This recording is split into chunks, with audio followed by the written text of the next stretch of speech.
পদ্মা সেতুর toll plaza থেকে যানজটের খবর জানাতে যুক্ত হচ্ছেন সহকর্মী সুজন হায়দার জনি। আমরা কথা বলবো তার সাথে।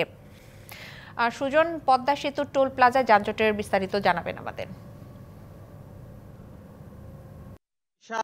আসলে আপনি জানেন যে সরকারি বেসরকারি সকল প্রতিষ্ঠানই কিন্তু ছুটি হয়ে গেছে এবং সেই সুবাদে কিন্তু ঈদকে সামনে রেখে দক্ষিণ পশ্চিমবঙ্গের মানুষ এই জাতির পিতা বঙ্গবন্ধু শেখ মুজিবুর রহমান এক্সপ্রেস ওয়ে হয়ে পদ্মা সেতু দিয়ে যার যার গন্তব্যে পৌঁছানোর চেষ্টা করছেন। এবং আমরা আজকে সকাল থেকেই দেখেছি এই পথটিতে যানবাহনের অতিরিক্ত চাপ ছিল এবং ভোর থেকে কিন্তু প্রায় 6 থেকে 7 কিলোমিটার এলাকায় যানবাহনের ধীরগতি ছিল। কারণ আপনি জানেন যে পদ্মা সেতুতে টোল দিতে হয়, সেই টোল গ্রহণে কিন্তু সামান্য বিলম্ব হয়, এজন্য যানবাহনগুলোকে কিছুক্ষণ অপেক্ষা করতে হয়েছে। এ কারণে কিন্তু যানবাহনের ধীরগতিটি 6 থেকে 7 কিলোমিটার পর্যন্ত ছড়িয়ে পড়ে। তবে বেলা বাড়ার সাথে সাথে যানবাহনের চাপ কিছুটা কমতে থাকে এবং সেই চাপটি বিকাল 3টা পর্যন্ত অব্যাহত ছিল।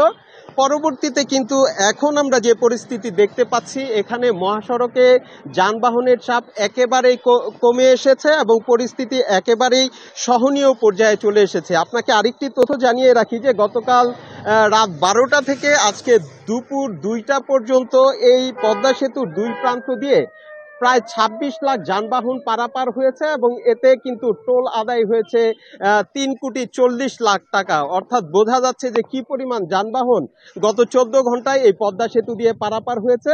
তো এখানে যদি সর্বশেষ পরিস্থিতি আমি বলতে চাই যে পরিস্থিতি এখন একেবারেই স্বাভাবিক।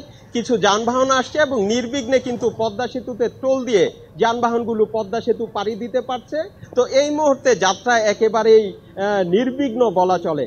দিশা, তো এই ছিল আমার কাছে মুন্সিগঞ্জের মাও প্রান্ত থেকে সর্বশেষ তথ্য। সুজন, আপনাকে ধন্যবাদ। নগদের কাছে সব গ্রাহকই প্রিয়, তাই তো সারা দেশে ক্যাশ আউট চার্জ সবচেয়ে কম।